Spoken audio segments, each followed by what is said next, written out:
tratar hoy está en la unidad número 5, que es el impuesto a la propiedad inmobiliaria y el fideicomiso y el impuesto a los activos. En esta unidad ya yo le tengo el material de impuestos sobre activo y el IPI, y también se lo envié por el grupo. Tengo la guía sobre los activos y sobre el IPI. Ok, Ruth está esperando ya. Y aquí están las tareas que ustedes van a hacer. Les voy a mandar por el grupo también el link de la conferencia que tuvimos el viernes sobre este mismo tema. Por si acaso ustedes quieren ver de nuevo el tema, como se trató en una sola sección, pero es sumamente sencillo, es importante. Entonces, ahí tenemos un foro y 2 tareas, una sobre el impuesto sobre activo y otra sobre el IPI, solamente. No se va a evaluar en exámenes, solamente trabajar en la unidad. La unidad número 2 es el ISC. Lamentándolo mucho, nos vamos a tener que reunir el próximo martes para tratar el tema del selectivo al consumo, para que ustedes puedan hacer las tareas del lugar. Ya la unidad 3 y 4, una es sobre hidrocarburos, que esto se quitó del programa, y la otra es sobre el comercio exterior.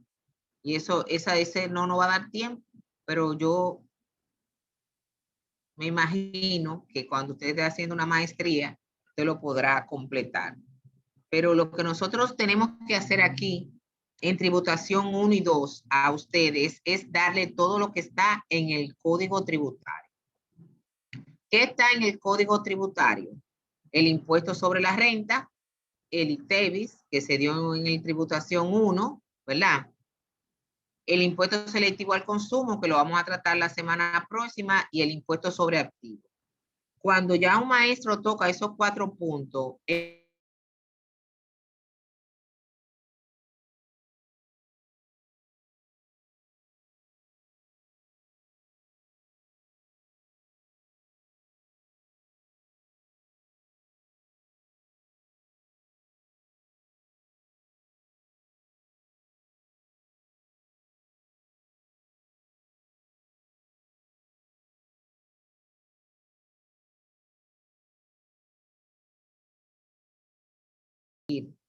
y el impuesto a la propiedad inmobiliaria también la vamos a abrir para tener la lista. Y el documento que yo preparé para ustedes para hacer las tareas, para que es igual a la tarea que ustedes van a entregar. O sea, cero estrés ya. Ya el estrés suficiente lo cogimos al inicio, ahora vamos más suavecito. Así que comenzamos a hablar sobre el impuesto sobre los activos. ¿Qué es el impuesto? Que está dirigido al total de los activos de las personas jurídicas y a los negocios de único dueño. Las personas jurídicas y los negocios de único dueño declaran en un documento que se llama IR2. En el IR2 está incluido, aunque es un impuesto separado, el impuesto sobre los activos.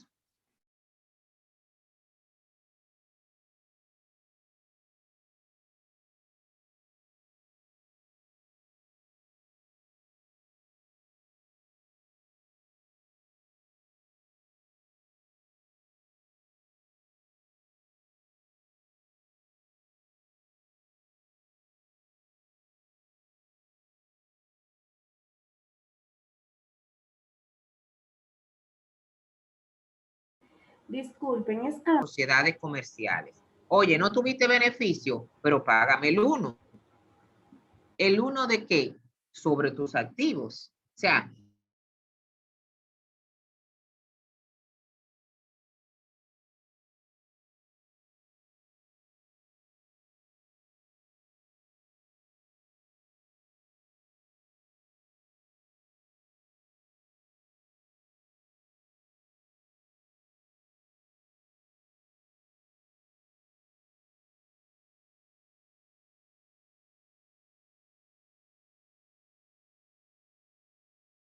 Entonces, todo esto lo vamos a ver. ¿Dónde está la base legal de este impuesto?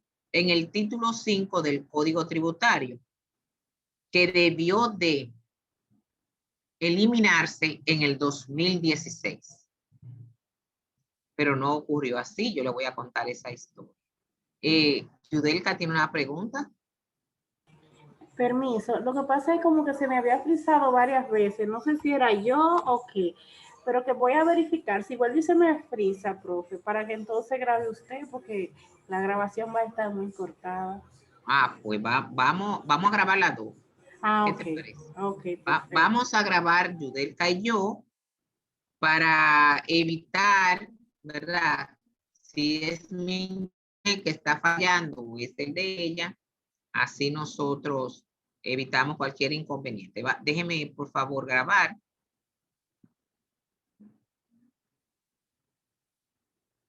Vamos okay, a grabar. Empezamos de nuevo. Bueno, pues estamos hablando del impuesto sobre los activos. Entonces, ¿dónde está la base legal de este impuesto? En el título 5 del Código Tributario y un reglamento. Ahí está. Es cortitito, ¿no? Es 10 artículos del Código Tributario. Tenemos 10 artículos del Código Tributario del 401 al 411. Y una norma para aplicar este impuesto que está el A03-2006. Este impuesto nació en el 2005 y este impuesto está en muchos países.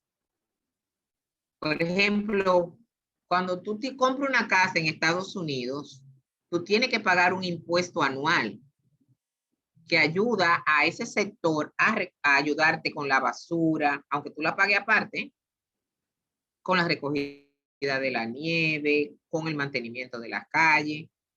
Eso es un impuesto a la propiedad. Entonces, aquí se traspoló ese tipo de impuesto para acá en el 2005. Yo creo que fue en el gobierno de Leonel Fernández. Y tenemos una guía que también se la puse en el material de los recursos de aprendizaje, la guía número 5. Entonces, como hay un control de lectura y hay una pregunta que dice, ¿cuál es la base legal del impuesto sobre activo? La respuesta es título 5 del Código Tributario y la norma 03-2006. ¿Qué es este impuesto sobre activo? Este impuesto es un impuesto anual que se aplica sobre los bienes. Los bienes son sinónimo de activo, ¿verdad? En contabilidad, en poder del contribuyente.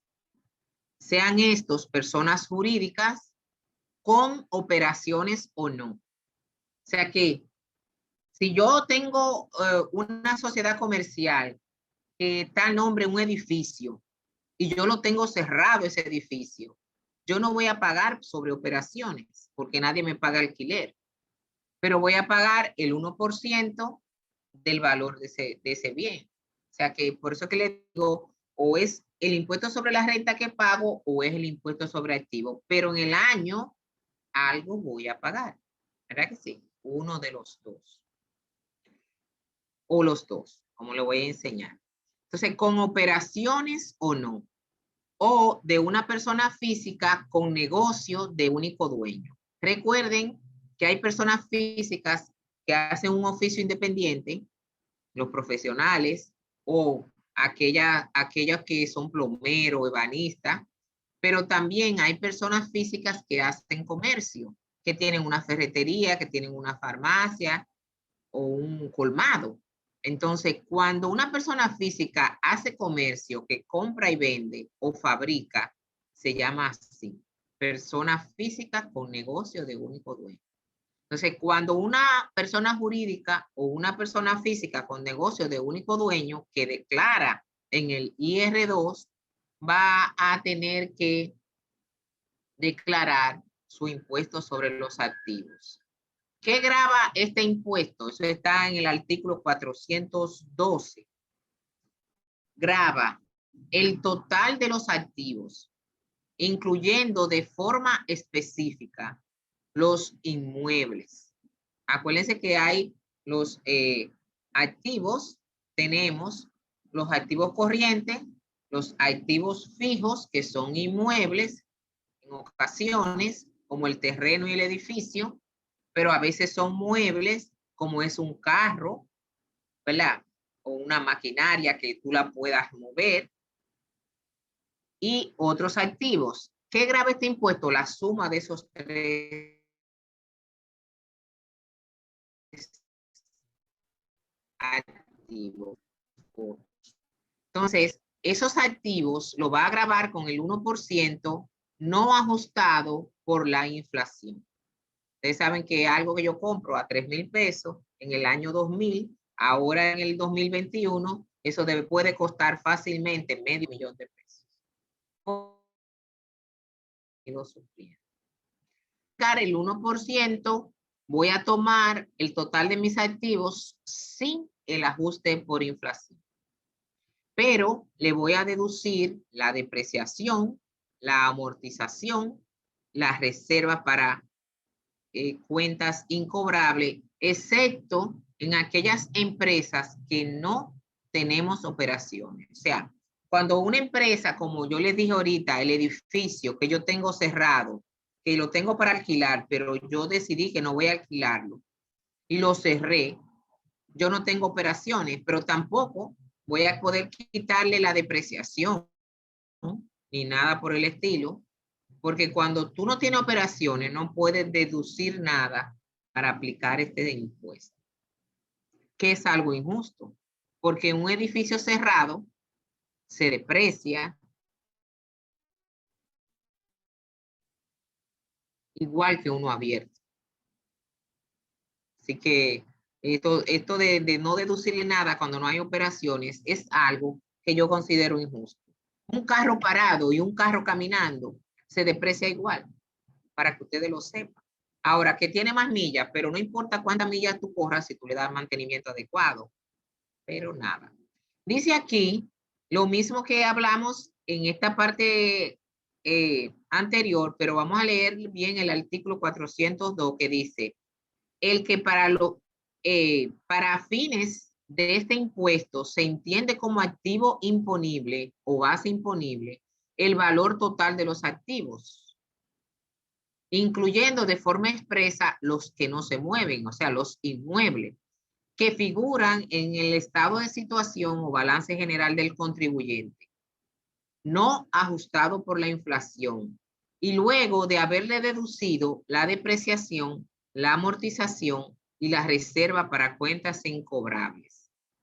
Se deben restar de la base imponible de este impuesto los siguientes puntos. Inversiones en acciones de otra compañía. Si dentro de mis activos yo tengo acciones de otra compañía, eso lo voy a deducir. Los terrenos ubicados en zonas rurales y sus inmuebles incluidos, siempre y cuando yo lo esté usando para la explotación agrícola. O sea, yo tengo una finca sembrada de aguacate y tengo un almacén para guardar esos aguacates disponibles porque tiene vocación agrícola. Ahora, yo tengo un terreno en Jarabo, lo que tengo es una casa campo en ella. Casa no se puede deducir. Lo que te hace que tú deduzcas un terreno rural y una edificación rural es la vocación agrícola. Entonces, también los impuestos o anticipos que yo haya pagado por adelantado, los bonos veranos, que son aquellos bonos que emite el Estado a través del Ministerio de Hacienda. Si yo compro bonos, entonces eso también lo voy a deducir para la base imponible. En resumen, usted va a coger el total de los activos de su contribuyente, de su cliente, de su persona jurídica. Y a eso usted va a deducirle la depreciación, la amortización y las reservas. Luego de eso, usted va a revisar si dentro del total de esos activos hay acciones de otra compañía, hay terreno rural o edificación rural, y se va a cerciorar que tenga la vocación agrícola. va a deducir los anticipos pagados por adelantado y va a deducir bonos soberanos si esa empresa lo tiene. Luego entonces es que usted va a esa base, va a ser este monto con esas deducciones que ya le especifiqué, sería la base imponible. Aquí yo se lo pongo más claro en este slide. Activos que no forman parte de la base imponible. Inversiones de otra compañía, terrenos rurales, inmuebles rurales con la vocación agrícola, los anticipos y los bonos del Estado. Son 5.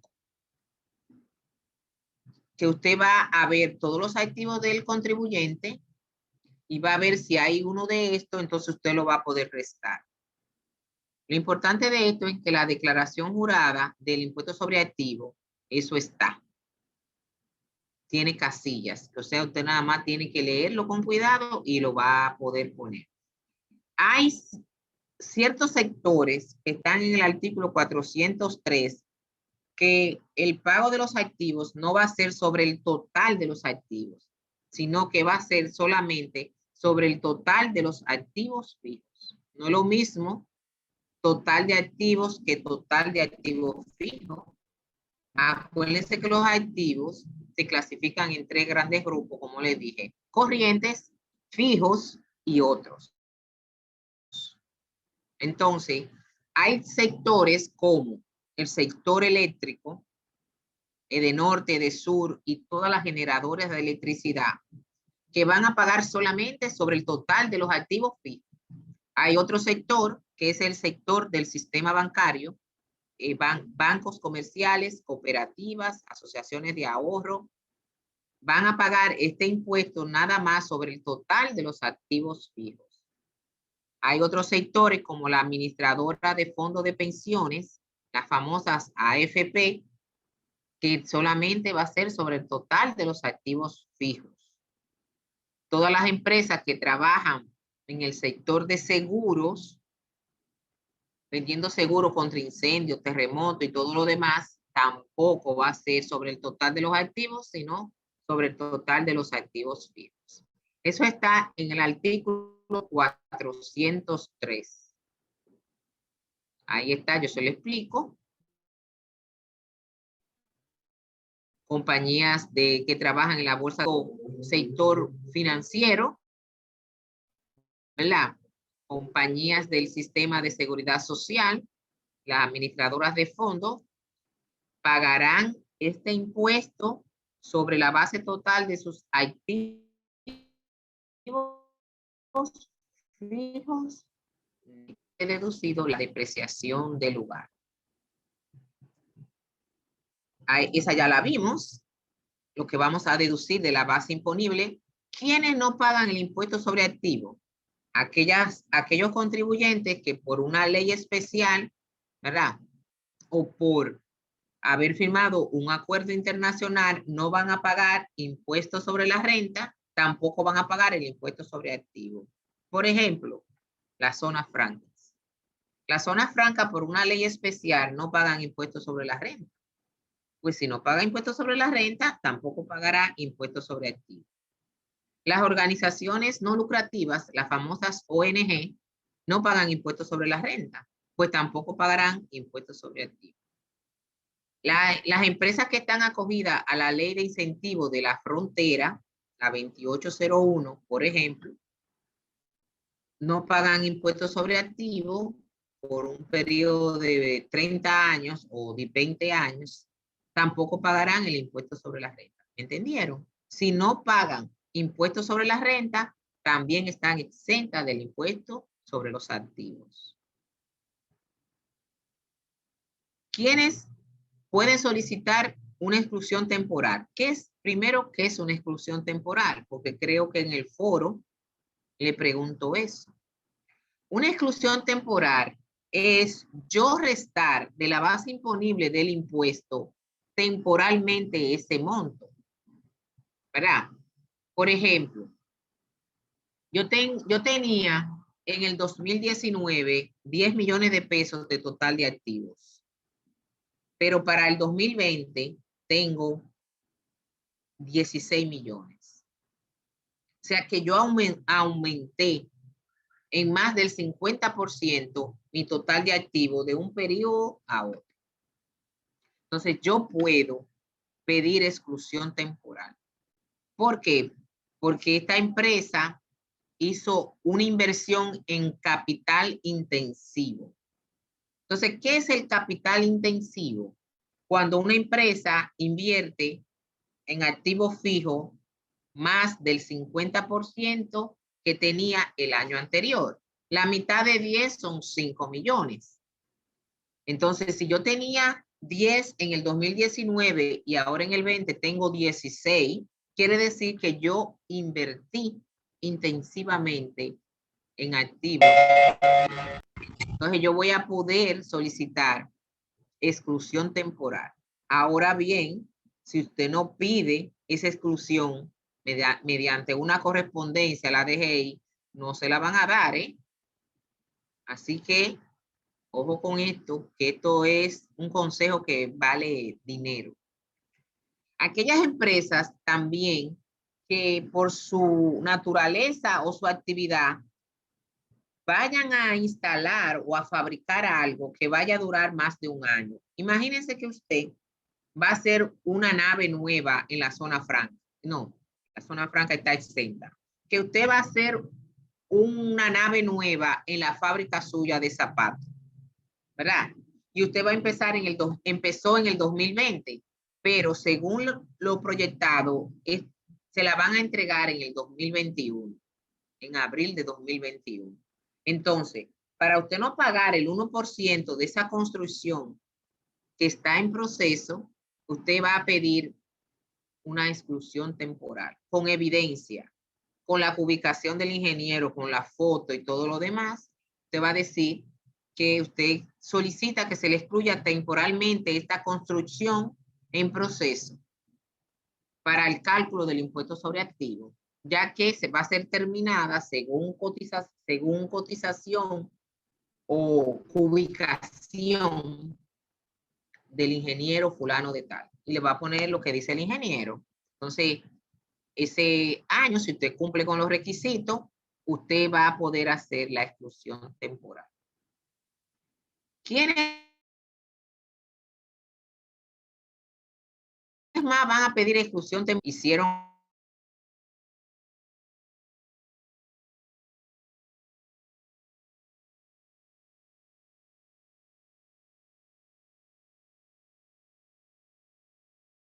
La con cámara hizo eso, si ruido, tenían fue. un contador. Nosotros en el 2020 tuvimos un problema de una pandemia mundial. Y la mayoría de las empresas, hoteles principalmente, restaurantes y aquellas empresas que tenían que ver con conglomeración de personas para poder operar tiendas también. La ferretería, yo no sé, la ferretería no cerraron casi nunca, pero muchas empresas tuvieron pérdidas extraordinarias por el motivo de la pandemia. Entonces, yo me imagino que todos sus contadores mandaron a solicitar que se le excluya del pago del impuesto sobre activos. ¿Cómo te va a solicitar esa exclusión temporal? Debe hacerlo de la siguiente manera. Solicitar mediante una comunicación motivada y con pruebas a la DGI que se le excluya temporalmente esos activos para no pagar el 1% de los mismos. Y esta correspondencia motivada y con pruebas debe haberle enviado 3 meses antes de la declaración o presentación del IR2. O sea, si yo cierro en diciembre, tengo hasta el 120 días después del cierre para declarar y presentar. Ahora, para yo solicitar la exclusión temporal, tengo 90 días antes del 30 de abril. O sea que yo en enero debo estar preparando esa correspondencia antes del 30 de enero. Si no lo hago así, no me lo van a aceptar. ¿Cuánto vamos a pagar? El 1% de la base imponible de los activos luego de haber deducido lo que la misma ley me permite, ¿verdad? La depreciación, la reserva para cuentas incobrables, los anticipos, las acciones de otra compañía, todo lo que esté en el rural, en el campo, como decimos nosotros, con vocación agrícola. Después que yo le deduzca todo lo que la ley me permite, entonces yo le voy a aplicar el 1%. Esa es la tasa a pagar. Nota, según la ley 253-12, que fue la última reforma fiscal que tuvimos en el gobierno de Danilo Medina, decía así, que a partir del 2015, el impuesto sobre activos sería el 0.5 y que a partir del año 2016, este impuesto sería eliminado y que las personas jurídicas iban a pagar el IPI, impuesto a la propiedad inmobiliaria, no sobre el total de los activos. Pero como no se consiguió la presión tributaria que era requerida a quitar el 2021, estamos hablando del impuesto sobre los activos. Ahora, ¿siempre se va a pagar el impuesto sobre los activos? No, porque el impuesto sobre activos se considera un crédito sobre el impuesto sobre la renta. ¿Cómo así? Bueno, si el impuesto sobre activo me da a pagar 100,000 pesos y el impuesto sobre la renta me da 90, entonces yo digo 100,000 menos 90, el impuesto sobre activo nada más es 10,000 pesos. Por eso decimos que es un crédito sobre el impuesto sobre la renta. Ahora, en caso contrario, el impuesto sobre activo me dio 100,000 pesos y el impuesto sobre la renta, que es otro impuesto, me dio 125,000 pesos. Entonces yo digo 100 menos 125 me da menos 25,000, como si el Estado me debiera a mí. Entonces ahí no se paga impuesto sobre los activos. Cuando el impuesto sobre la renta es mayor que el impuesto sobre activo, el pago del impuesto sobre activo es 0. Ahora, cuando el impuesto sobre activo es mayor que el impuesto sobre la renta, se paga la diferencia en 2 cuotas. Primera cuota conjuntamente con el pago del impuesto sobre la renta y la segunda cuota 6 meses después. Por eso era que yo no podía darle este impuesto antes de explicarle el impuesto sobre la renta. Entonces, por eso fue que yo lo dejé cerrado hasta ahora que ya ustedes saben el pago del impuesto sobre la renta. Y ya hemos tenido la videoconferencia de las personas jurídicas. Ok, estamos admitiendo a alguien.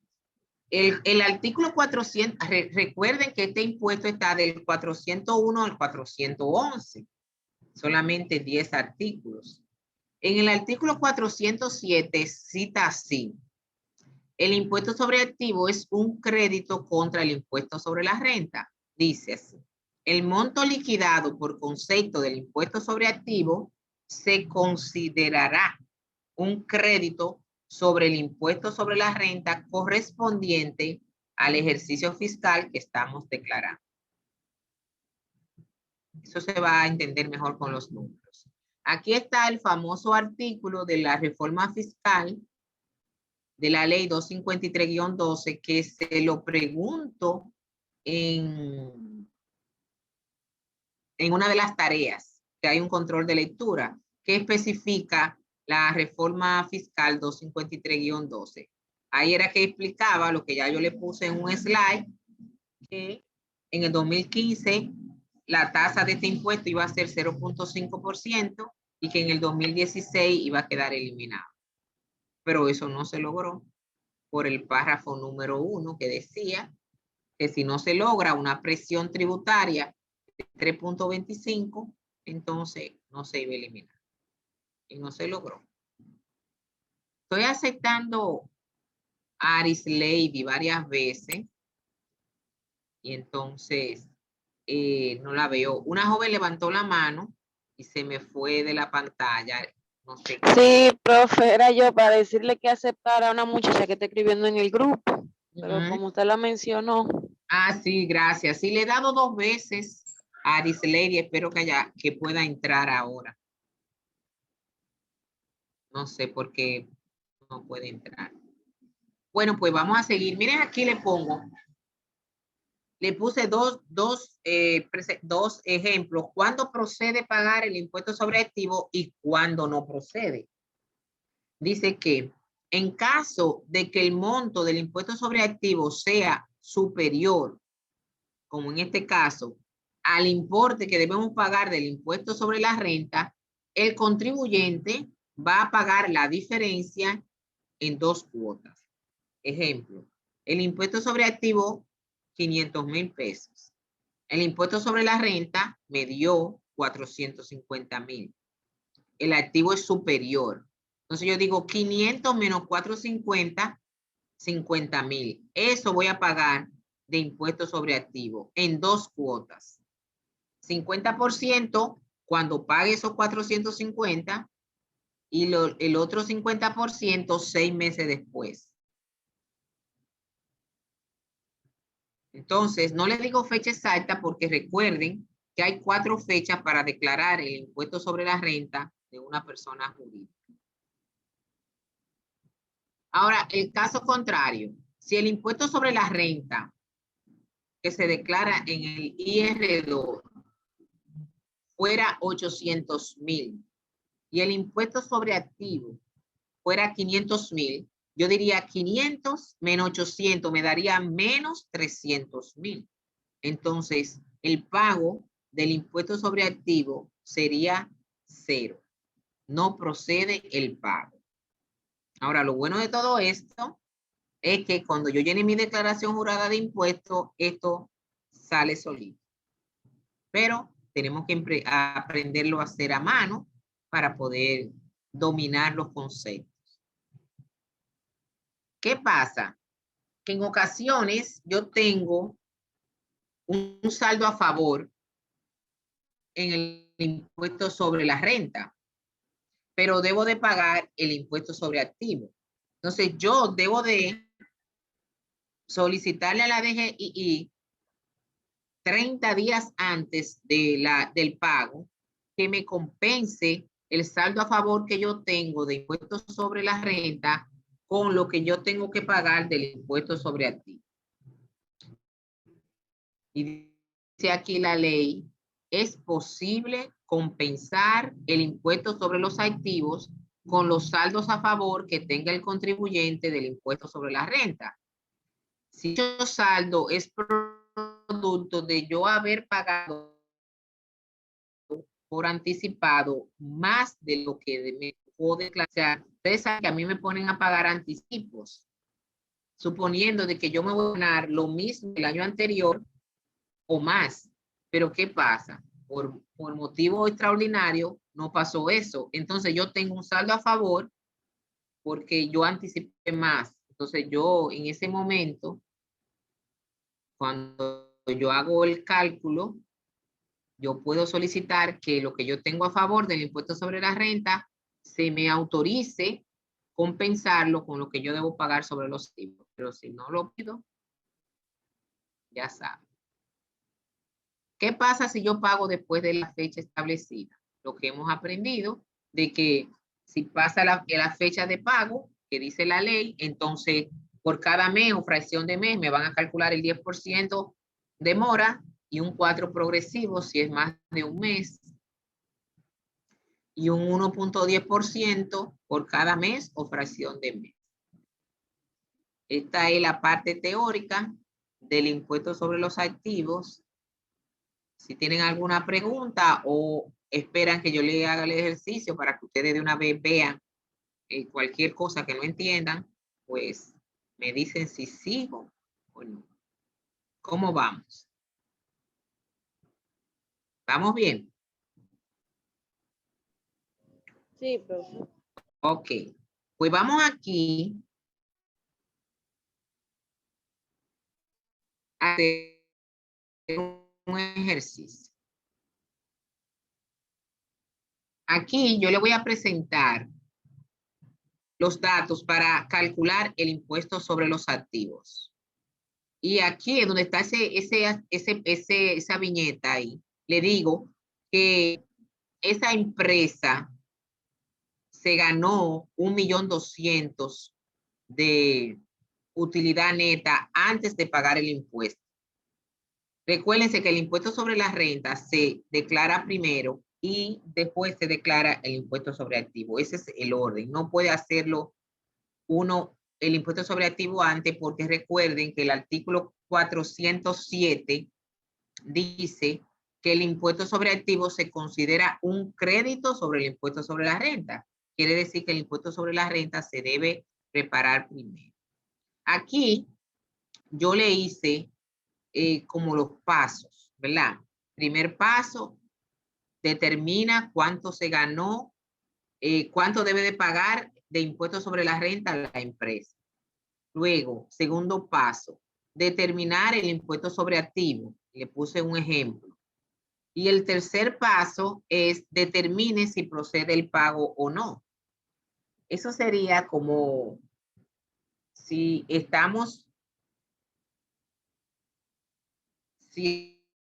estuviésemos en la clase presencial, esto sería lo que lo lleven para las clases, pero aquí como estamos en virtual, pues le mandé una foto ahí para que ustedes vean los pasos. Primer paso, dice, determina el impuesto que pagó Muné y compañía. Entonces, yo digo así, la renta neta imponible, dice el ejercicio, que se llama RNI. Cuando usted ve RNI, ya ustedes saben que es a la renta que se le aplica la tasa. Según el ejercicio, la renta imponible es 1.200.000. Entonces, a ese 1.200.000, usted lo va a multiplicar por el 27%, que es la tasa vigente de impuestos sobre la renta. Y eso nos va a decir cuánto es el impuesto liquidado de esa empresa. 1.200.000 por el 27%.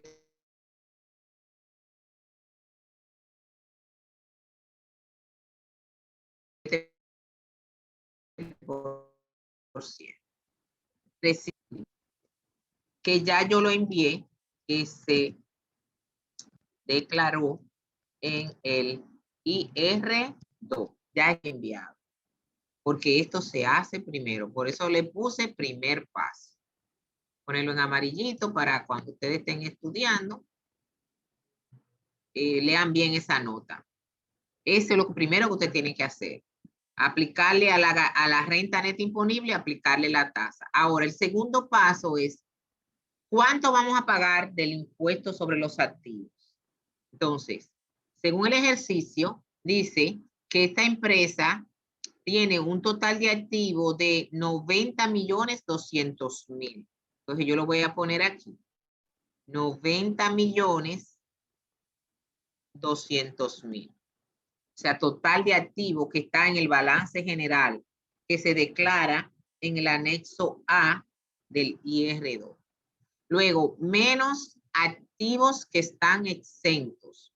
Acuérdense que yo les presenté un slide donde dice no forman parte de la base imponible. Vayan a esa pequeña presentación. Ahora, yo se lo tengo aquí detallado. Un almacén para cacao. Tiene la vocación agrícola. El cacao es la vocación agrícola. Estoy admitiendo a Noel. Un almacén para cacao y una finca de 10.000 metros sembrada de cacao. O sea, esos dos están exentos porque tienen la vocación agrícola. También Muné tiene inversiones de la chocolatera, 2.000 acciones a 1.500 cada uno. Ustedes saben que Muné hace chocolate. Entonces, qué mejor para Muné que comprar acciones de quien procesa el chocolate, ¿verdad que sí? Pagó anticipos del impuesto sobre la renta por un monto de 275,000 y además compró bonos soberanos o bonos de Hacienda por 2 millones de pesos. Esas son las 5 situaciones que yo voy a restar de la base imponible de los activos. Le puse una de cada una. Puede que en uno de los ejercicios no estén todas, pero ya ustedes saben que ahí le puse una de cada una. Bueno, ahí se le puso una línea roja, pero no sé de qué. Pero seguimos. El almacén de cacao, dice el ejercicio, que es 900,000. La finca no me da el monto, tengo que calcularla. Déjenme buscarlo aquí en el celular para no estar subiendo y bajando porque ya pierdo más tiempo. Yo le mandé este ejercicio al grupo. Déjenme ver.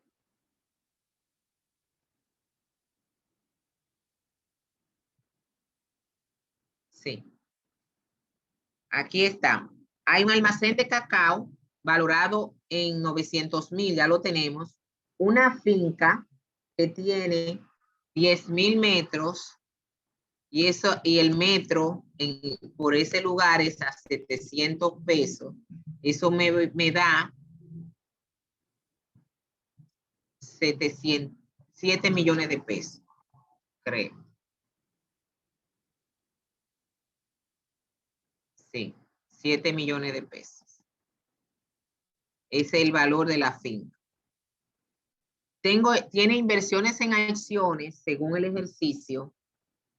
Tiene 2,000 acciones de la chocolatera y cada acción tiene un valor nominal de 1,500 pesos.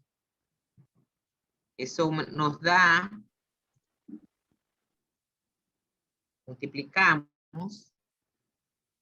3 millones, profe. Nos da 3 millones, exactamente.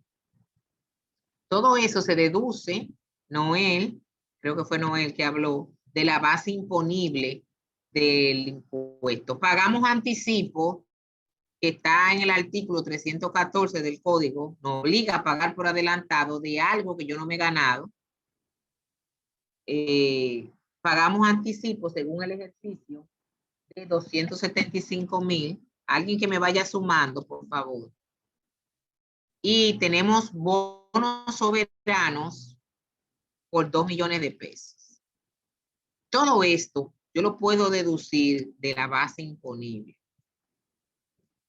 antes de yo aplicar la tasa. Entonces sumamos 900,000 más la finca, más la acción y todo lo demás. Eso nos da 10, 12. 13 millones 175 mil. 13 millones 175 mil. Exacto. Ahora, por favor, a esos 13 millones 175 mil, réstenle, aunque dé negativo, 90 millones 200 mil para ver la base imponible antes de la ejecución temporal. 175 mil con 25 millones. 77 millones 25 con 25. Ahora Pero sí. es negativo porque lo hicimos. 77 mil.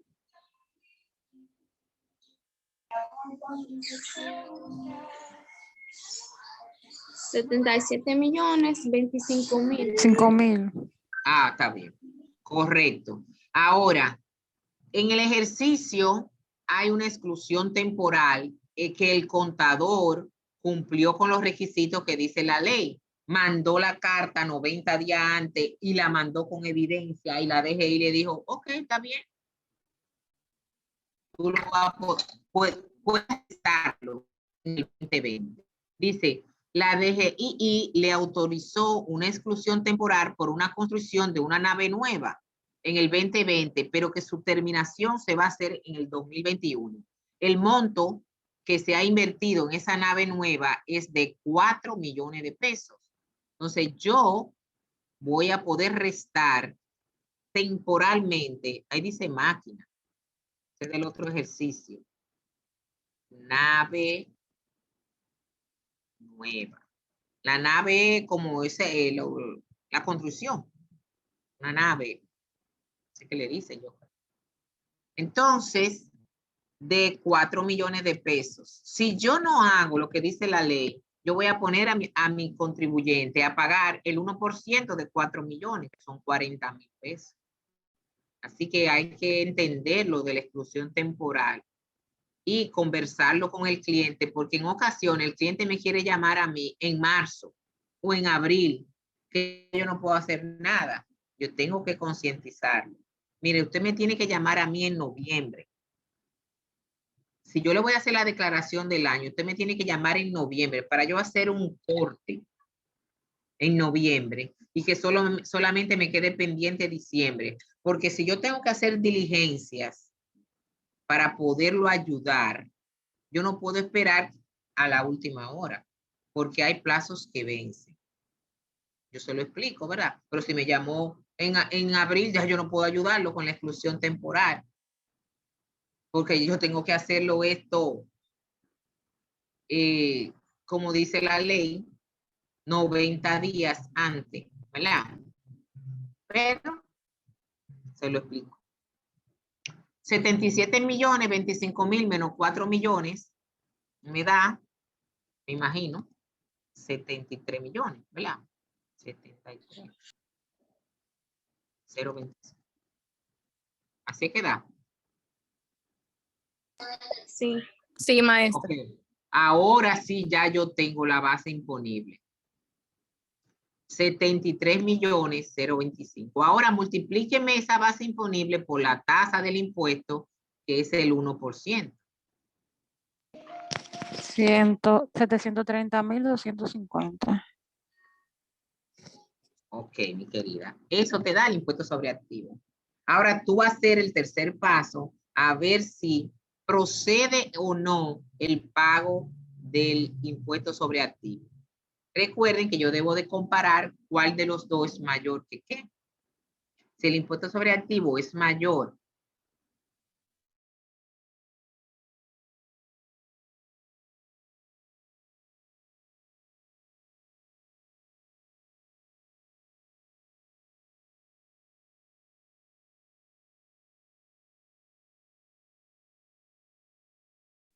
que el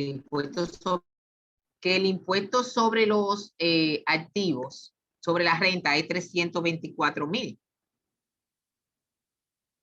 Y el impuesto sobre activo es 730,000. Entonces va a proceder el pago. ¿Cómo usted lo hace? De la siguiente forma en el paso 3. El impuesto sobre los activos, 730,250. Usted le va a restar el impuesto sobre la renta que usted lo tiene en el paso 1, que en este caso es 324,000 pesos. Entonces, 406.250. ok.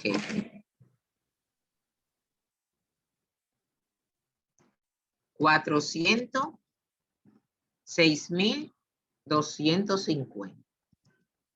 Eso es lo que procede a pagar en 2 cuotas. Pero ¿qué pasa? En el ejercicio, yo le preparé un ejercicio completo.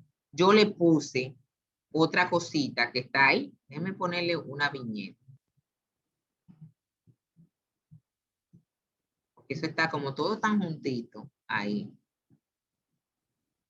La DGII le autorizó un crédito de 90,000 pesos de un saldo a favor que tenía MUNE de otro impuesto. O sea, yo tenía un saldo a favor del impuesto sobre la renta, yo lo solicité 30 días antes y ya me dijeron que sí, que esos 90,000 yo lo voy a poder usar para el pago de los activos. Entonces, yo tengo que pagar según el ejercicio, y en este ejercicio le incluí todas las posibilidades que se le puede dar en la vida profesional de ustedes. Ahí yo voy a decir menos saldo a favor. Déjeme echar todo más para allá. Pero eso me lo tiene que autorizar la DGII, ¿eh? Yo no puedo decir, no, yo tengo saldo a favor, cógelo de ahí. No, eso no es así. Evítense el problema. Entonces, van a decir, ¿quién le dijo a usted, licenciada, que usted podía hacer eso? No, porque la ley lo dice, pero la ley dice que yo tengo que autorizarlo. Así que no van esos 90,000 ahora. Usted no cumplió con la ley. 90,000 pesos. Le voy a poner aquí, autorizado por la DGI. Entonces, ¿cuánto es el impuesto sobre activo a pagar? En 2 cuotas. 300.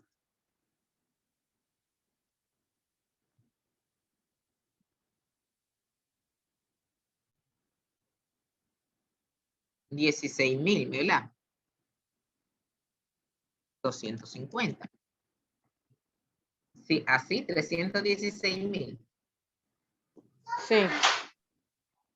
Ok, 316,250. En 2 cuotas.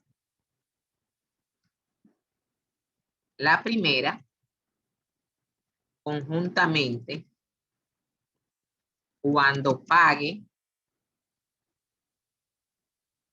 el impuesto sobre la renta, y la segunda, 6 meses después. Ahí están los datos para que no se me equivoquen en el ejercicio. Aquí podemos hacer los cálculos, ¿verdad? Primera cuota, el 50% de 316,250. Y la segunda cuota,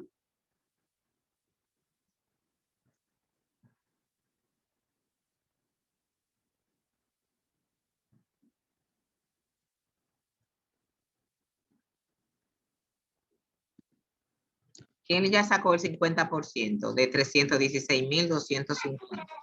158,125. Conjuntamente con Pero- el impuesto sobre la renta.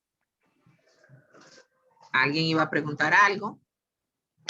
No, profe, fue un número mal que puse, me acabo de dar cuenta, que el cálculo medio diferente. Está bien, mi amor. 6 meses después. Ahora, la buena noticia es que cuando yo lo lleno, el impuesto sobre activo, el mismo sistema me calcula las cuotas, me imprime las autorizaciones, me dice si procede el pago, si no procede el pago. Esto es a mano que uno tiene que pasar toda esta lucha. Entonces, aquí procedió el pago, pero yo, en este mismo ejercicio, en el B, hice unos cálculos para que no proceda el pago, para que ustedes vean las dos situaciones en el B. Con los mismos datos del ejercicio anterior, vamos a suponer que el impuesto, la renta neta imponible o ganancia de MUNE en el 2020 fue de 3 millones de pesos. Con los mismos datos, vamos a hacer el ejercicio a ver si procede el pago o no. El primer paso que debemos hacer es determinar, ¿verdad? Determinar el impuesto sobre la renta, como lo dice ahí. Entonces digo, perdón, ya lo tenemos ahí. Renta neta imponible es igual a 3 millones por el 27%. 3 millones por el 27%. Déjeme ver si nos da a pagar. por el 27%, 810,000.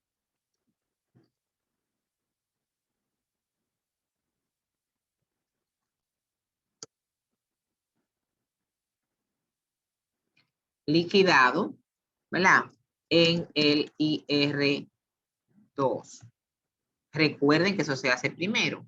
Entonces, para yo no repetir todo del paso 2, yo voy a ir a buscarlo. Voy a copiar aquí.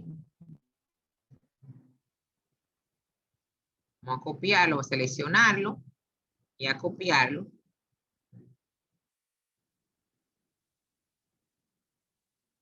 Aquí vamos a copiarlo.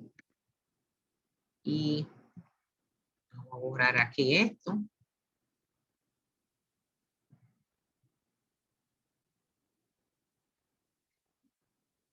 Vamos a pegarlo. Ahí está. Eso es porque dice con los mismos datos del ejercicio anterior.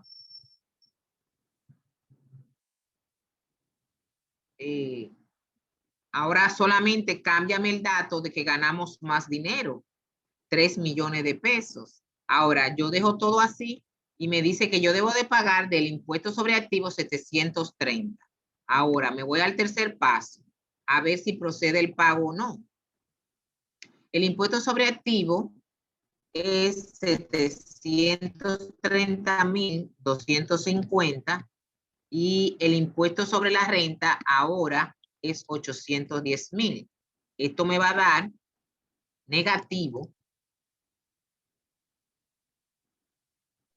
79,750. 39,750. 79. 79,750. Entonces, ahí no procede el pago. ¿Oyeron? Y no, aunque tenga la autorización del crédito, yo no lo necesité.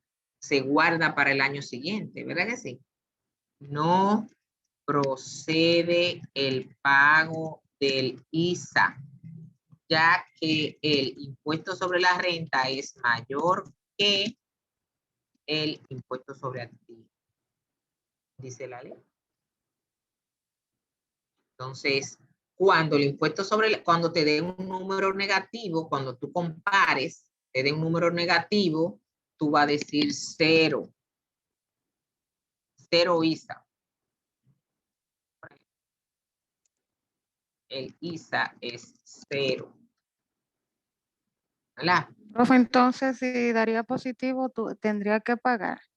Claro, como el caso anterior. Esa es la única diferencia. El caso anterior te dio positivo, 730 menos 324 te dio 406 positivo. Entonces procede el pago. Cuando tú hagas la comparación y te dé negativo, el ISA no procede. Es 0. Gracias. Otro caso que quiero, a la orden, mi amor. Otro caso que yo quiero que ustedes vean es este. Esta empresa no tuvo operaciones, o sea, no rentó, no vendió, no fabricó, no alquiló, no hizo nada. Ni en el 2019 ni en el 2020. Pero no está cerrada la sociedad comercial. Su balance total de activos es de 60 millones.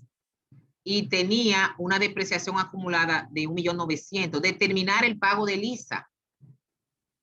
Si aplica los pagos de dicha fecha, de dicho activo, la fecha de los mismos, perdón. Entonces, como el impuesto sobre la renta es 0, porque no tuvo operaciones, solo va a pagar el impuesto sobre activo. Porque cuando usted vaya a hacer la comparación, el impuesto sobre activo menos 0 le va a dar a pagar el impuesto sobre activo.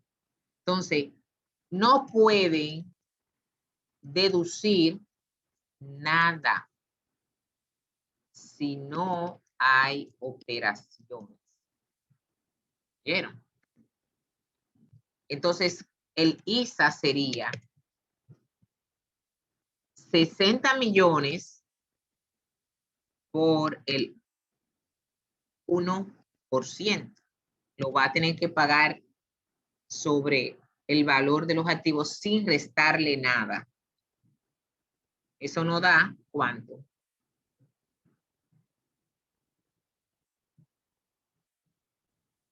600,000. 600. Ustedes ven que antes los extranjeros venían aquí a comprar y hacer de todo y no pagaban impuestos sobre activos, pero después de 2005, muchos de esos extranjeros vendieron todos los bienes que tenían porque tenían que pagar todos los años el impuesto sobre activos.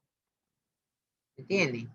Eso baja un poco la inversión extranjera en el país. Entonces, se pagará en 2 cuotas. Vamos a hacerlo así para que se vea.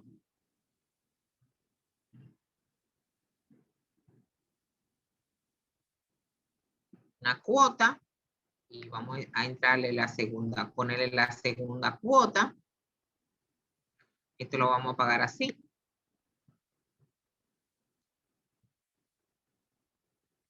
Entonces, la primera cuota la va a pagar cuando, como si tuviese que pagar el impuesto sobre la renta en la misma fecha, ¿verdad? Entonces, la primera cuota,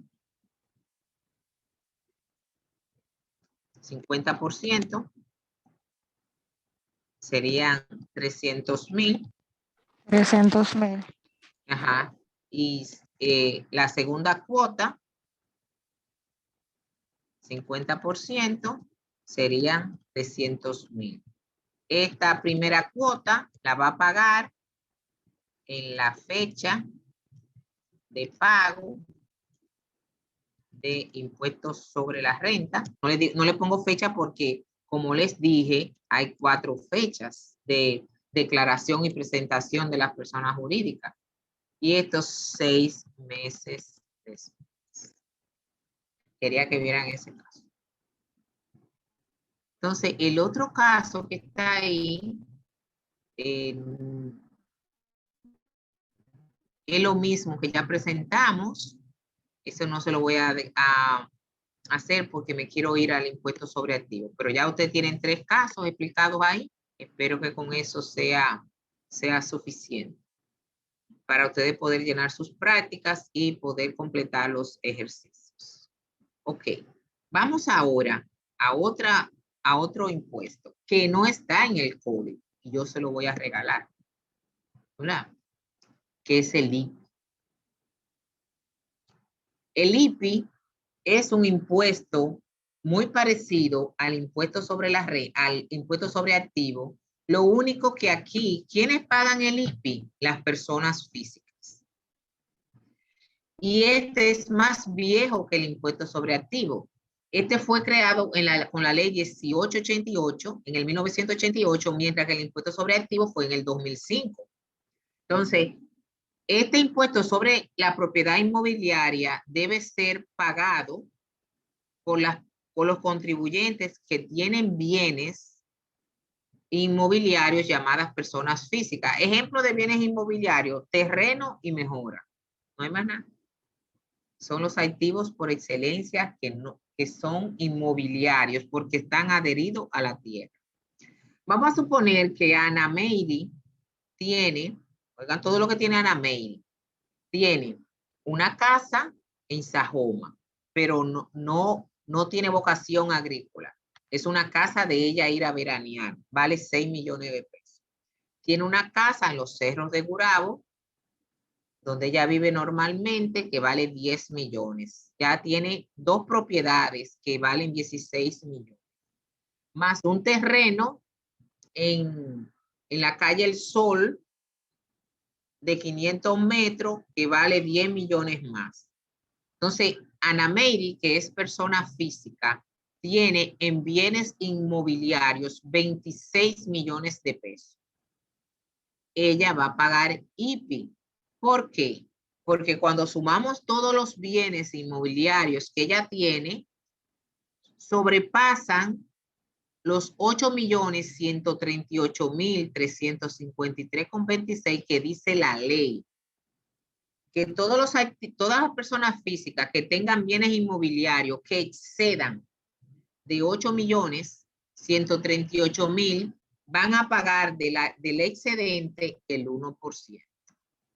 Entonces, Ana Mary va a pagar el 1% de lo que exceda de este monto. Este monto se actualiza a los índices de inflación todos los años. Así que los jóvenes que van a estar conmigo en el 22 no van a ver este número. Van a ver otro número más alto porque le van a aplicar los índices de inflación a ese monto. Esto está para el 2021. 8.138.000.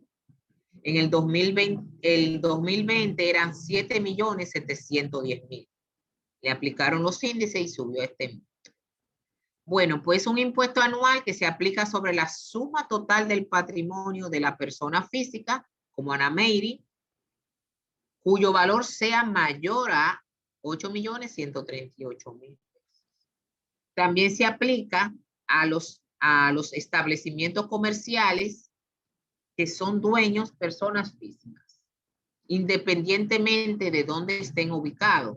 Acuérdense que si está en un sitio rural y tiene vocación agrícola, tú lo puedes restar. Ahora, si yo lo tengo rentado, va a pagar. Si yo soy la que lo trabajo, no. Eso dice la ley. ¿Cuál es la base legal de este impuesto? La base legal es la ley 1888. Eso es para el control de lectura que ustedes tienen que llenar. Y la ley 253-12 que modificó la ley 1888. Una reforma fiscal casi imperceptible para el ciudadano común. Si Ana Mary tuviera varias propiedades y ninguna pasara de 5 millones de pesos en el pasado, antes del 2012, ella no iba a pagar nunca IPI, porque era por propiedad. Pero en el 2012 le agregaron a la suma total. Entonces ya ahí, si tú tienes 5 casas de 4 millones, 5 por 4 te da 20 millones, ya tú vas a pagar con la modificación que le hizo Danilo Medina en esa reforma. Seguimos, ¿verdad? El total de los inmuebles destinados a vivienda y actividades comerciales que pertenezcan a una persona física cuyo valor exceda a 8.138.353,26 van a pagar sobre el excedente el 1%. Eso dice la ley. ¿Qué vamos a poder deducir de esa base imponible? Si usted tiene inmuebles ubicados en zonas rurales que están dedicados a labores agrícolas, ¿verdad? Usted tiene inmuebles, terreno o mejoras en zonas rurales y que usted lo trabaja, lo siembra o tiene ganado, ¿verdad que sí? ¿Qué más te va a poder deducir? Los inmuebles que usted ha adquirido para usted hacer algo en el sector turismo. Un hotel, una villa, un restaurante. No, restaurante es muy difícil que se lo aprueben. Un sitio para que los turistas vayan, ¿verdad? Leslie tiene una pregunta. Sí, maestra, me imagino que esos inmuebles que están ubicados en zonas rurales tienen que tener algún tipo de permiso. O me imagino que ellos deben de haber autorizado, porque, por ejemplo, hay personas, usted sabe, que pueden tener una casa, así como te dijo en Sajoma, pero la tienen sembrada, pero para uso propio, no necesariamente como para... Bueno, la gente lo que hace es que le siembra la vocación, ¿eh?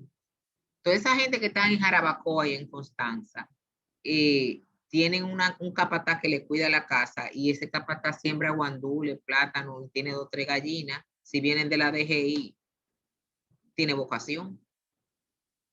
A veces no es para vender, a veces te siembra la vocación. Eso es lo que decía. Porque entonces ellos tienen que ir a verificar que verdaderamente sea. Sí, pero ellos si quieren van, pero no van. Porque el problema de la evasión fiscal es que no quieren tocar a los ricos. No lo quieren molestar. entonces lo que se pone es aumentar tasas para no molestar a los ricos. Pero eso puede cambiar, puede pasar como en Colombia, ¿eh? Colombia, ¿ustedes han leído sobre Colombia? Pongan en Google situación de Colombia, después que terminen de aquí, para que usted vea un pueblo regado, porque le iban a hacer una reforma fiscal. Sí, una guerra civil. Lea. Una casi. No está todavía en guerra, pero está casi. Y está sufriendo todo el mundo. Ahora el gobierno dice que no vamos a hacer la reforma, pero ya la gente está como un fosforito prendido. Y no hay forma de apagarlo, ¿eh?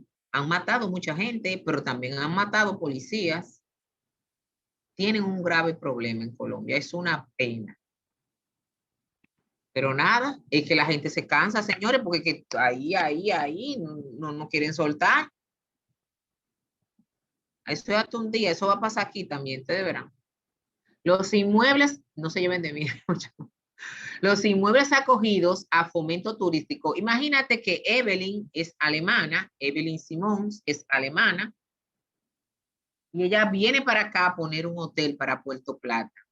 Y ella es persona física y ella da 20 millones de dólares para comprar parte de la playa, vamos a suponer. Entonces, ella va a poder restar esa inversión porque ella es adquiriente por primera vez y va a acogerse a la ley de fomento turístico.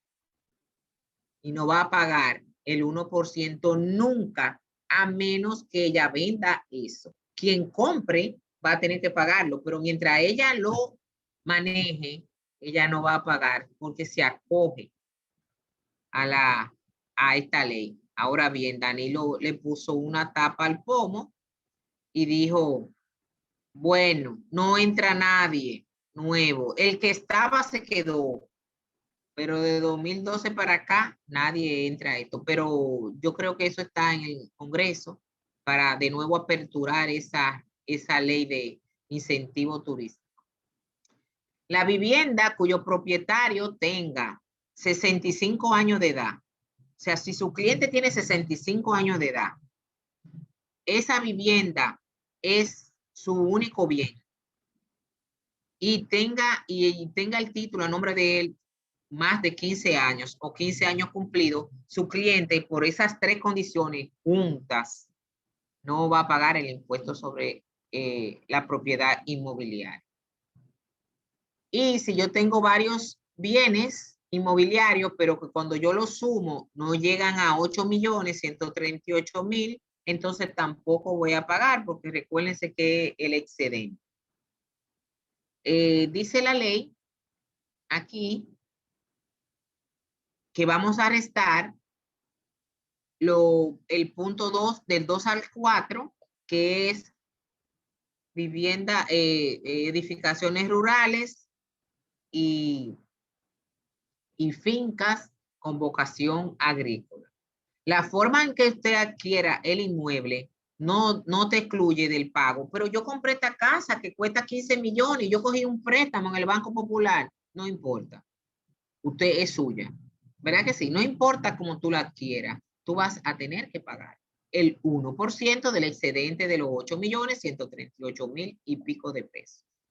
No puede ser que te la hayan regalado, que tú la hayas heredado o que tú la debas. Como quiera, hay que pagar. Dice la ley. Ustedes saben que hay préstamos fantasmas. Eso se da, ¿verdad que sí? ¿Qué hacer para uno registrar este inmueble? El propietario puede coger copia del título, la mesura catastral, el plano si aplica, una tasación del inmueble, su cédula o su pasaporte y ir a la DGI a ver si ese inmueble paga. Lo que pasa es que nadie va, hay que obligarlo. ¿Entiende? La gente se hace la loca. Yo voy a ir yo misma que me registren ellos y me lo avisen. ¿Verdad que sí? Pero si es un extranjero que le gusta estar así por la ley, usted va a hacer esos pasos. También en la DGI hay una página, dentro de los servicios, hay una calculadora donde usted va a digitar la cédula de su cliente o su pasaporte, y ahí va a salir todos los bienes inmuebles que tiene registrado como dueño, y ahí le va a decir si él paga o no el IBI. También por ahí uno puede consultar. ¿Qué vamos a pagar? Bueno, como les dije, el 1%, del excedente de la suma total de todos los bienes de esa persona física que sea superior a los 8.138.353,26. Vamos a ver un ejercicio ahora. ¿Qué hacer si el propietario de la vivienda no está de acuerdo con la tasación que le dio que hizo la DGII? La DGII tiene un departamento de ingenieros que en un escritorio tasan las propiedades. Yo le digo un escritorio porque ellos no se desplazan al lugar. Entonces dicen, bueno, en Vallardo, o no, vamos a decir en Star Hill, que es una zona todavía más exclusiva que Vallardo en Puerto Plata. En Star Hill, el metro de la tierra vale 20,000 pesos y la construcción vale 50,000. Entonces ellos dicen, esa casa vale tanto. Ahora, esa casa puede estar totalmente destruida. Y yo digo, no. Yo solicito que venga una persona físicamente a inspeccionar a ese bien, porque no vale eso que dice la tasación de la DGII. Entonces esa persona va y ve y se puede constatar de que es verdad que eso no vale eso que yo tasamos en un escritorio.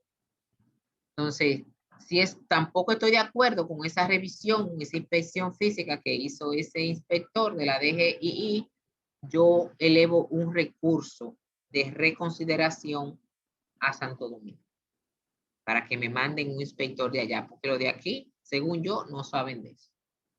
¿Verdad? Pero eso no se hace de boca, de que mándenmelo, no. Hay que llenar un formulario, ¿verdad? Con todos los requisitos. ¿Cuándo se va a pagar este IBI? Se va a pagar en 2 cuotas semestrales, una el 11 de marzo. O sea, ¿cuándo se declara? En los primeros 60 días del año. O sea, enero y febrero. Usted cuenta 60 días. Enero y febrero. Olvídese del año bisiesto. Usted cuenta 60. 31 de enero y 28 o 29 de febrero. Si le llegó a 60, ahí usted tiene para hacer la declaración. Ahora, el pago le van a dar 10 días después. O sea, va a ser generalmente, si no es bisiesto el año, el 11 de marzo y luego el 11 de septiembre. 2 cuotas. Si no pagamos a tiempo, la misma historia. Usted va a pagar una mora. Espérese un momentito, que se me sube y baja, no sé por qué. Va a pagar una mora de un 10 el primer mes, o fracción de mes, y un 4 progresivo, y un interés indemnizatorio de un 1.10 por cada mes o fracción de mes.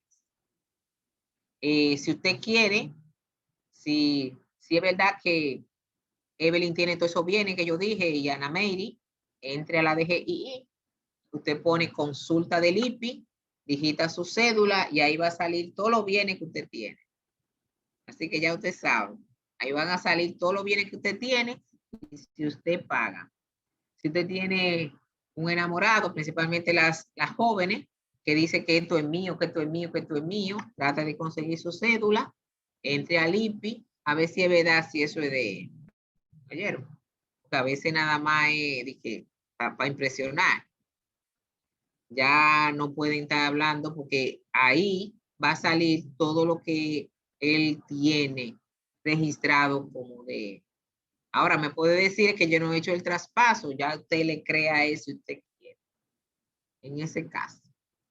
Bueno, pues vamos a ir a hacer el ejercicio para poder terminar con esto y ustedes puedan hacer todas sus tareas de la unidad número 5 que está este tema. Esto es facilito. En el mismo documento que yo le envié anoche, hay una práctica. Abajo. El IPI. Véanlo ahí. Rafael Castro. Ay, señores, ustedes me van a dar un momento. Déjenme ir a buscar el cargador.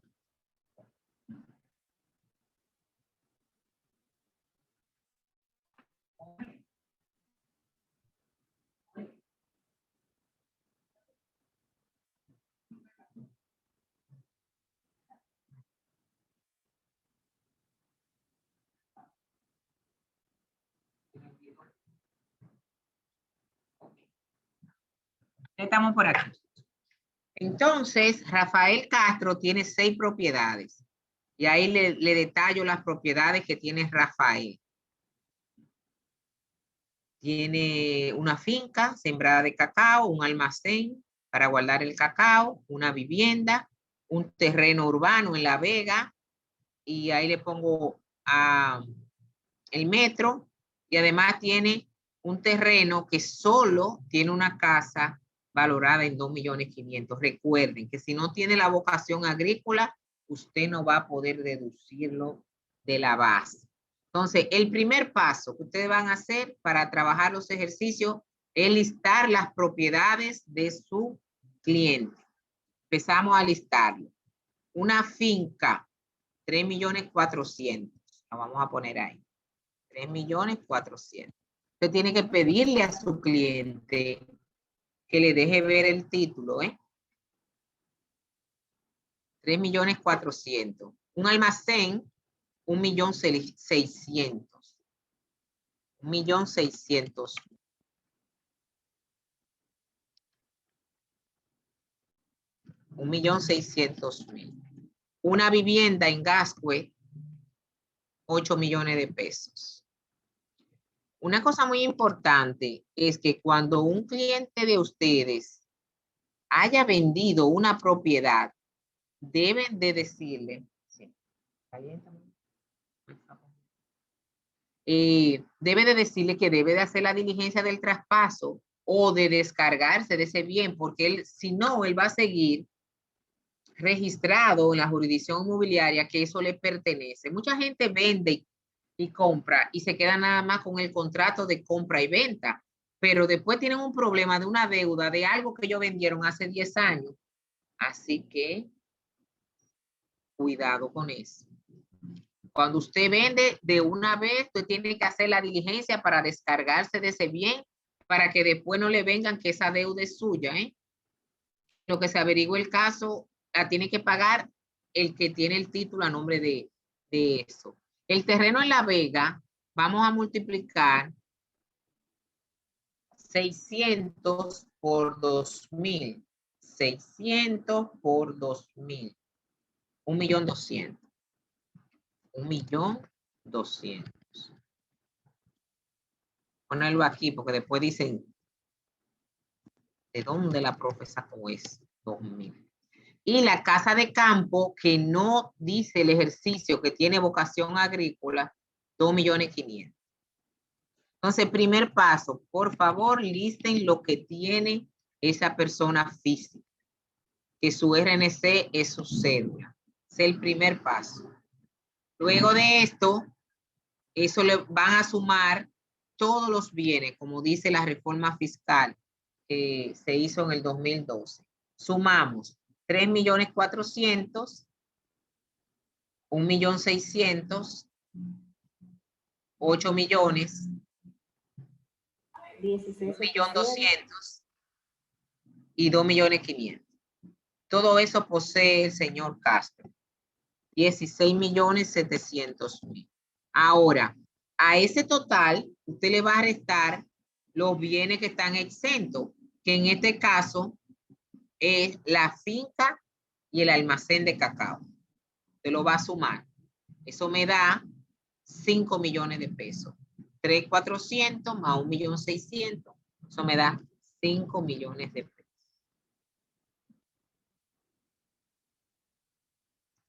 Se lo puse ahí, ¿verdad? La finca, no le quité la casa, porque la casa no tiene la vocación agrícola. ¿Cuánto me da esto?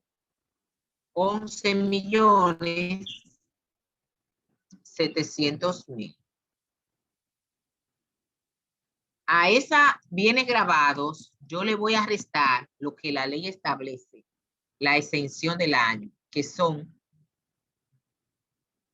del ejercicio viejo. Gracias, amor.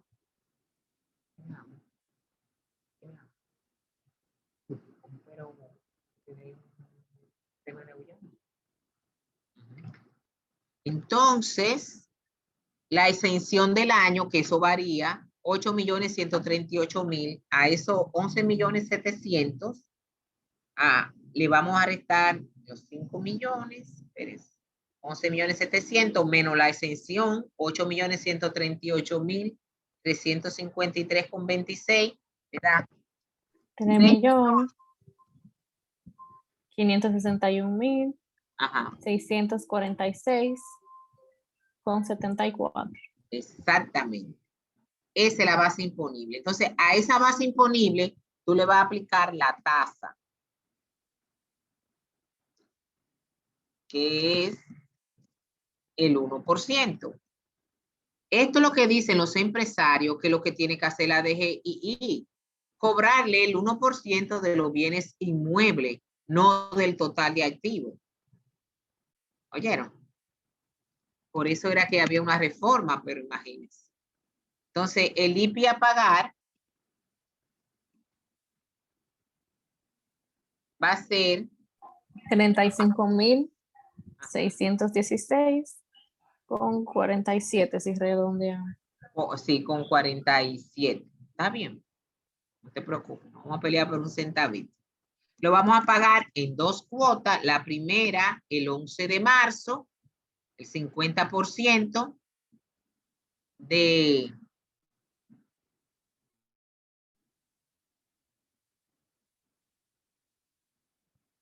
$35.616,47.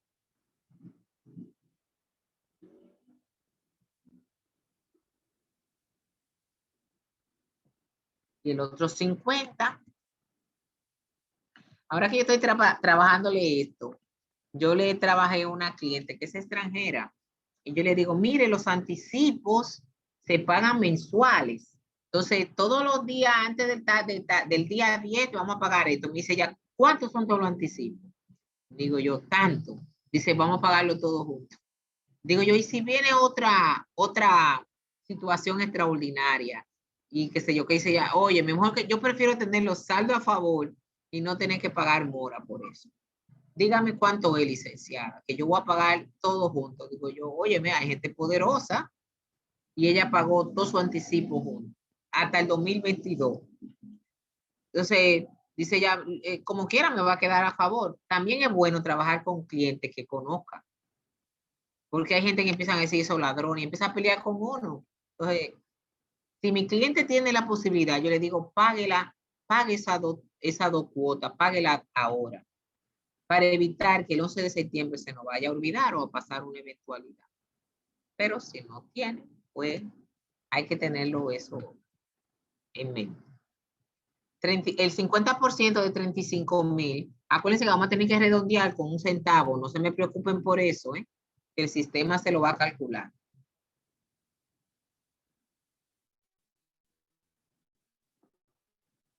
¿Cuánto nos da? 17.808.2. 17.808. 808. Me da 23. 23. Sí, y al otro le ponemos 24. Olvídense de eso. Así. Y ahí no cuadra. Miren este caso. Ya acabamos con el IPI, señores. Ya explicamos todo. Gracias al Señor. Pero miren este caso. Consejo que vale dinero. Cuando se acerca un cliente, una persona física, me dice, mire, me mandaron esto, porque le mandan una notificación que pase por la DGI y la gente se pone nerviosa. Como deben estar nerviosos muchos militares ahora con el caso del Coral. Así. Mucha gente pone nerviosa desde que ven una carta de la DGI. Y el corrupto cuando ve una llamada de la Procuraduría, ¿verdad? Bueno, este cliente se le acerca a usted. Él nació en el 1955. De una vez hago así. 2020 menos 1955 me da 65 años. Ya él lo cumplió, ¿verdad? Ya él está con la primera de las 3 condiciones para no pagar. 65 años cumplidos. Ok, vamos bien. Tiene una vivienda ubicada en la Barranquita. Es lo único que tiene. Yo lo consulto por el IPI en la página de la DGI y es verdad, nada más me sale esa vivienda. Un único bien.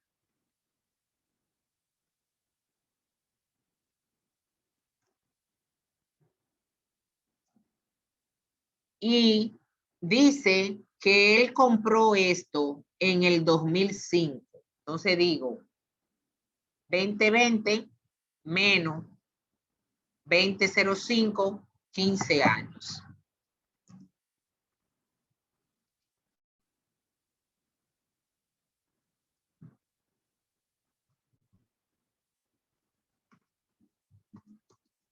¿Qué va a pasar con Rafael?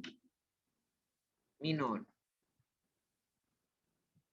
No paga IPI. ¿Oyeron? Porque la ley establece que si la persona tiene 65 años cumplido, un único bien, y el título tiene 15 años a su nombre, él no paga IPI, ya que cumple con las 3 condiciones que establece la ley.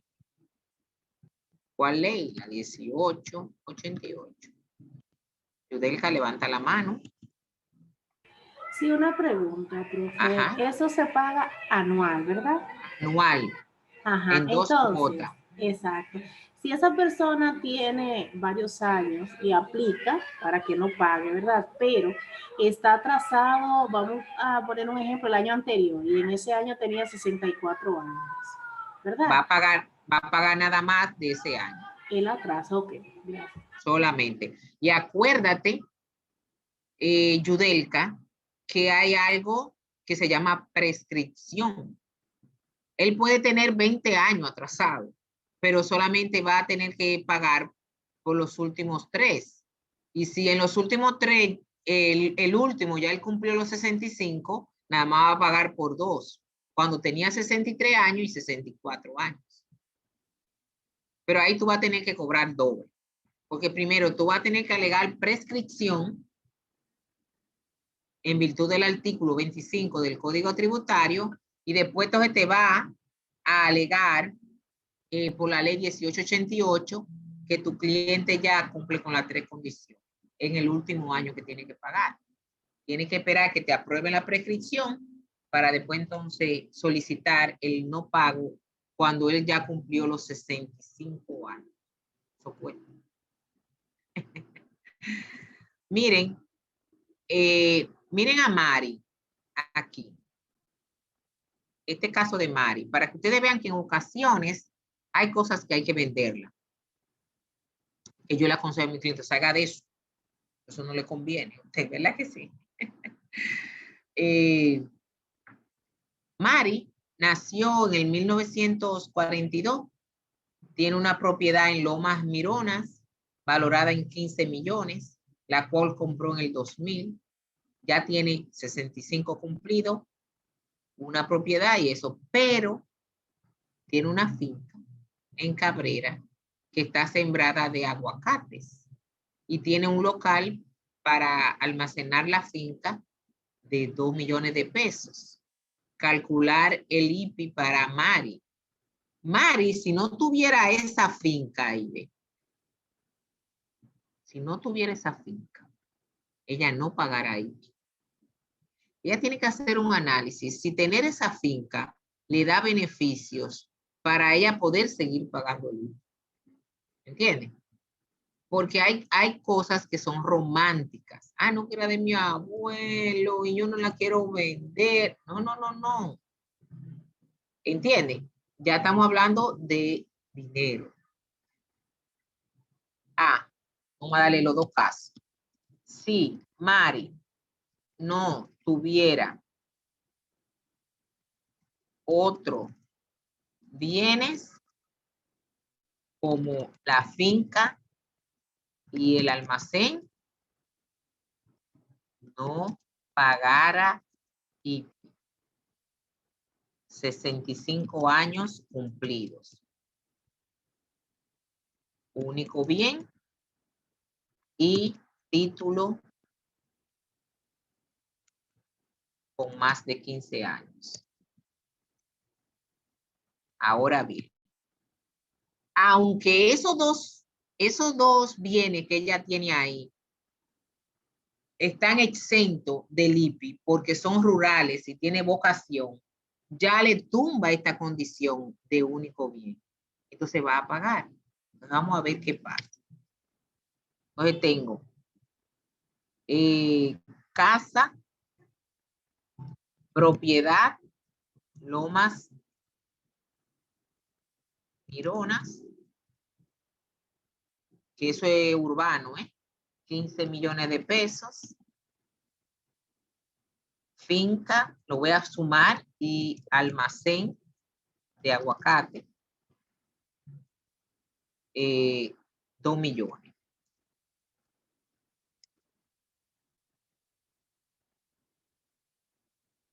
Total de bienes inmuebles, 17 millones.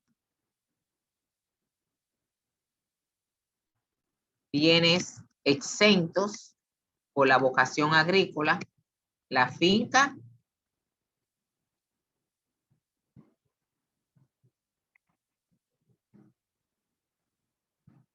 y el almacén, que son 2 millones.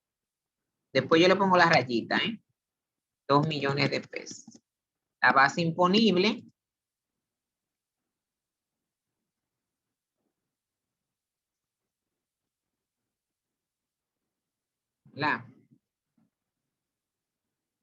sin quitarle la exención, ¿verdad?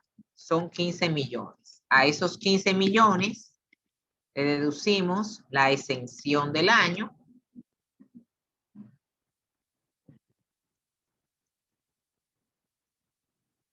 que ahí es 8 millones, no me sé los numeritos de atrás, 8.138.000.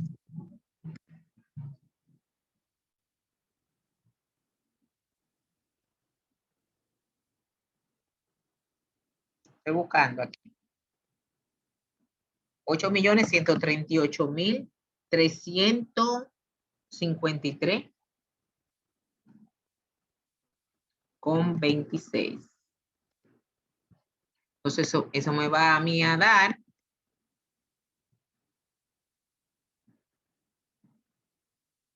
aquí, tengo que cambiarle el nombre, tengo que ponerle aquí bienes grabados para que no se me confunda. Y ahora aquí sí le voy a poner base imponible. ¿Cuánto nos da la base imponible? Profe, usted dijo bienes grabado y dice base grabado. Ajá, vamos a arreglar. Bienes, sí. Bienes grabados. Gracias, mi amor. Entonces, la base imponible del IPI, el monto que se le va a aplicar la tasa, es los 15 millones, ¿verdad? Menos los 8.138.000, son 7 millones. No, 6. 6 millones. 6. Ajá. 6.861.646,74. 800, espérate, se me fue. 6 millones. 861. 861. Ajá. 646,74. Ahora aplícamele la tasa de un 1 por la tasa, que es un 1. Sería 68,000. Entonces ahí, Ajá. 68,000. 616 Ajá. con 47. Y liquidado, 68,000. 616 Ajá, 16 con con 47. 47. En 2 cuotas. 11 de marzo del 21. Si estamos en el año presentando el 20, 50%.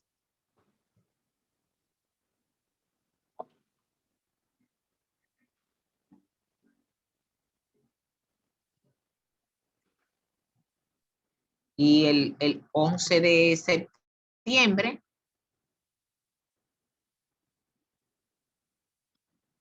del 21, el otro 50.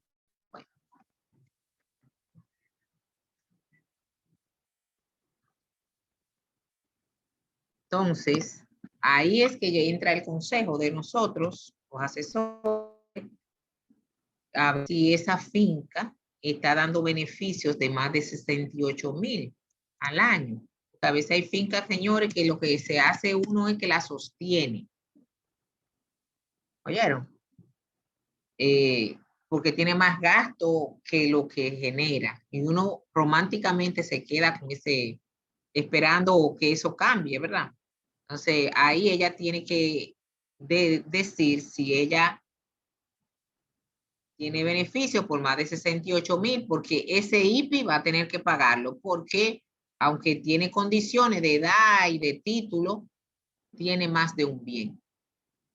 ¿Entiendes? Pues no le voy a decir que venda la casa de los 15 millones para quedarse con una finca de 2 millones, ¿verdad? Así que eso era lo que quería decirle, que esos ejercicios nos toca a nosotros como contadores hacérselo a nuestros clientes. Entonces, ahí ya terminamos con esa unidad, la unidad número 5. Este ejercicio yo se lo voy a enviar para que ustedes puedan llenar el foro y puedan hacer los ejercicios del lugar. La semana que viene nos vamos a tener que ver, aunque sea un periodo de examen, nosotros no vamos a dar examen, pero sí vamos a hablar. Déjenme yo tomarle una foto a ustedes, que yo no le he tomado. Sí, vamos a hablar del impuesto sobre el impuesto selectivo al consumo, que es la única deuda que me queda con ustedes pendiente.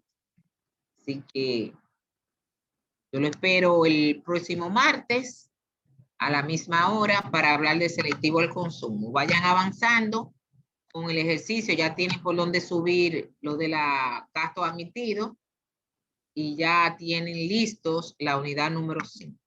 ¿Tienen alguna pregunta? ¿Están cansados? Profe, en total, ¿cuántos ejercicios es que hay que subir? No sé. Yo creo que son 2. Está el foro y está el 5.1 y el 5.2, yo creo. Yo no estoy, no lo tengo abierto ahora mismo. Esa es la unidad 5 que yo hablo, ¿verdad? Esa es la que tú me preguntas. La unidad 5. Yo me refiero, profe, por toda la unidad. O sea, sacando la 1. Es que nada más tenemos 3 unidades que vamos a ver. La 1, que está la persona física y la persona jurídica. La unidad 5, que es la que vimos ahora, y la unidad 2, que vamos a ver el otro martes. Solamente esas 3 unidades. La 1, la 5 y la 2. Se lo voy a mandar por el foro para que estén claros. Yo creo que la oculté, las demás, que ustedes no la puedan ver. No sé si quizá eso lo ha confundido, ¿verdad? Yo no le voy a poner a hacer tarea de nada que yo no haya explicado. ¿Entendieron?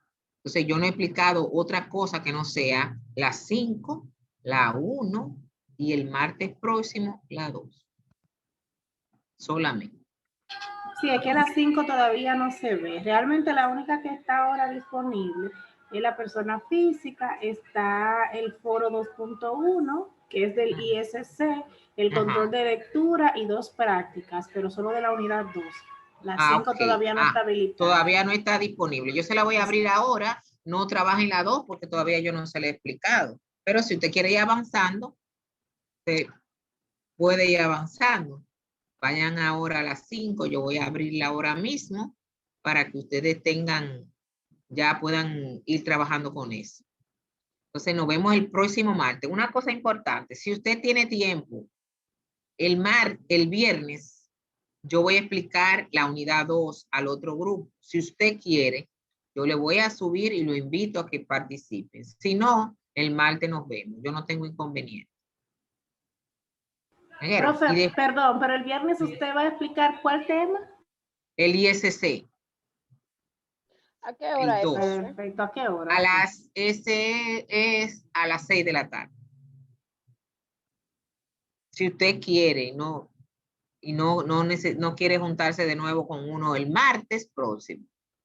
Si desea 2 veces ese tema. Y usted la graba ahí también, la clase. Sí. ¿O hay alguien que la grabe? Yo la grabo. Ah, excelente. Yo la puedo subir. Y yo también le puedo grabar e enviar a usted el link de la reunión del viernes, que era de este mismo tema.